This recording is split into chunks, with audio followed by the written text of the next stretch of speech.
शहद देने का तरीका ये होता है कि अगर खांसी बहुत ज्यादा है, ठीक है, छोटे बच्चे, चाहे वो नौज़ायदा बच्चे हों, 2-3 महीने वाले बच्चे, 6 महीने के, या आप बड़े, कोई भी है, तो उसका एक तरीका है।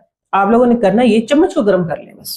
ओके, चम्मच गर्म कर लिए, इतनी सी उसके अंदर आपने क्या करना है कि 1 चम्मच, जो बड़ी चम्मच है उसके अंदर आपने हनी डाल देना है। यानी वो उसका मकसद कहने का ये है कि वो सिर्फ उस चम्मच के टेम्परेचर जितना गर्म होगा। ओके, ठीक है, उसको आपने मिक्स कर लिया। साथ में सिर्फ 2 बूंद अदरक की जूस की डाल दें। क्योंकि हमारी जो नानी अम्मा थी, हमारी अम्मी थी, हमारे बड़े बूढ़े जो भी थे, वो यही तरीका इलाज होता था उनका। और थोड़ी सी क्या कहूँ कि चुटकी का चौथा हिस्सा काली मिर्च, ओके, हाँ, उसको मिक्स किया। क्योंकि अब वो चम्मच तो गर्म है, ठीक है, उसने जितना टेम्परेचर लेना था, वो गर्म चम्मच तो आप बच्चे के मुंह में या बड़े के मुंह में नहीं ना दे सकते। आपने बस उसके अंदर हिला के दूसरी चम्मच में डाल के फौरन से ले लेना। वो आप कहेंगे दूसरी पंजाबी में जिसको कोसा कोसा बोलते हैं। हाँ जी। हनी पकाना नहीं चाहिए एक्चुअली, हनी पकाते नहीं है, ठीक है। तो बस ये है कि आपने उसको कोसा कोसा नीम गर्म सा करके फौरन से दे दें, इंशाल्लाह फौरन आराम आ जाएगा।